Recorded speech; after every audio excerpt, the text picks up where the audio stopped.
Hey guys, welcome back to the channel. Today we'll be talking about news of huge stablecoin developments on Hedera. So on the 30th of March, the HBAR bull posted an interview on his YouTube channel where he spoke to a number of representatives from Civic Ledger and Timeless who are active users of the Hedera network. So during the interview, the representative from Civic Ledger provided details in regards to ANZ Bank being set to use Hedera's network for stablecoin developments, including developments surrounding an Australian dollar-backed stablecoin. And last week we saw it, like Rob was interviewing. He had a great panel on Monday in Sydney, where he actually spoke to Nigel Dodson from ANZ, and now ANZ are going to be releasing a stable coin on Hedera network. Now that's great news for us because we need to have a financial facility to interoperate with our Water Ledger platform to actually do a clearance, settle the actual funds itself. So if we can introduce a stablecoin into our market, it's going to make it a lot more better for our customers because they can see that there's a financial institution there that they trust. So with news surrounding ANZ Bank being set to use Hedera for stablecoin developments, coincides with recent news of ANZ Bank being set to develop an Australian dollar-backed stablecoin, which will be actively pegged to the Australian dollar.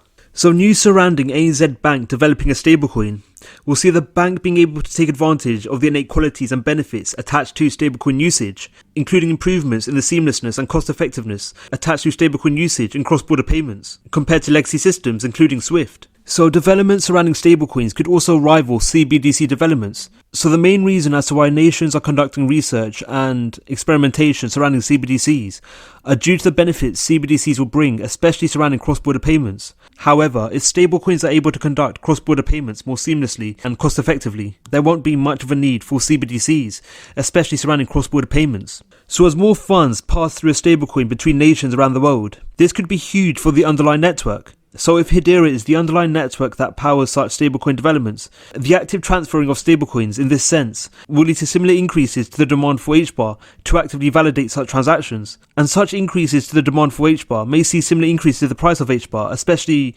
as time progresses and over the long run. So ANZ Bank's usage of Hedera isn't limited to stablecoins, as the bank is using Hedera for initiatives surrounding DeFi as well as crypto. So ANZ Bank is one of the biggest banks in Australia and uses Hedera for token utility, where they've taken advantage of the Hedera tokenization service, minting transactions and the burning of tokens directly through the Hedera testnet. So ANZ Bank have turned to Hedera over other DLTs, namely due to the innate qualities and benefits attached to Hedera, namely Hedera's cost effectiveness and the network's eco-friendly nature. So the cost effectiveness attached to Hedera, especially Hedera's tokenization service, will see ANZ Bank being able to conduct stablecoin minting at minimal costs, whereby it only costs $1 to actively mint a fungible or non-fungible token directly through the Hedera tokenization service. So when ANZ Bank eventually use Hedera for stablecoin developments, they'll be able to do so more cost effectively compared to other DLT networks. And as we've mentioned on this channel constantly, Hedera is the most eco-friendly DLT on the marketplace.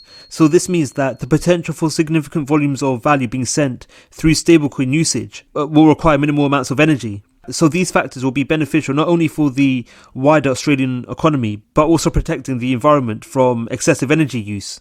So another reason as to why ANZ turned to Hedera over other DLTs, as ANZ wishes to be blockchain agnostic, whereby they intend to use varying DLTs for their offerings. So Hedera's network directly adheres and applies to these desires, most notably due to the recent Smart Contract 2.0 update on Hedera. So the update saw the harmonizing of gas fees between Ethereum and Hedera, and also saw the availability of the Solidity coding language on Hedera. So this means that developers can actively create their dApps and smart contracts through Solidity. So the harmonizing of gas fees and the presence of Solidity could mean that ANZ could function on different blockchains at a given time.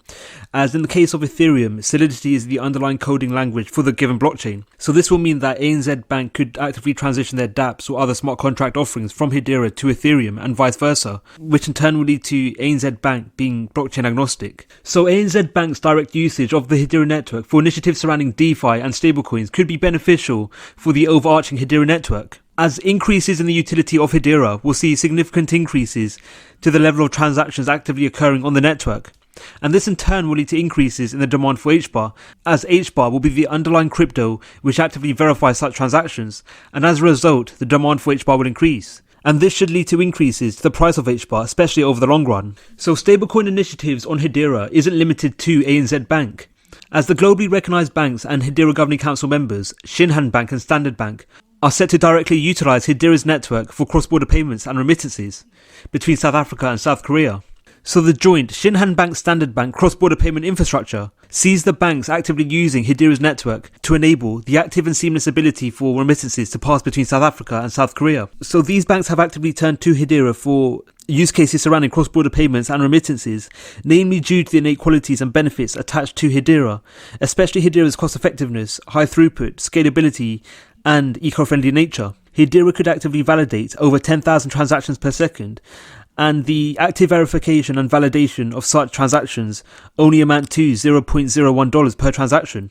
So the innate qualities linked to Hedera puts Hedera ahead over legacy payment infrastructure such as SWIFT. So legacy payment infrastructure such as SWIFT comes with a number of shortcomings, especially surrounding cost effectiveness and low finality rates, where payers typically experience high transaction fees when sending funds cross-border. So with the active usage of Hedera for stablecoin developments by the likes of ANZ Bank, Shinhan Bank and Standard Bank, Hedera could become a key pillar within cross-border payments and remittances in years to come. So the following clip provides details in regards to how Hedera puts itself ahead over legacy payment infrastructure in terms of cross-border payments. Big difference between wire transfer and stablecoin transfer.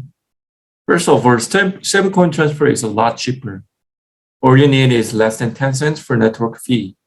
In contrast, SWIFT transfer usually charges $40 per transaction. Out of $40, $20 is intermediary fee.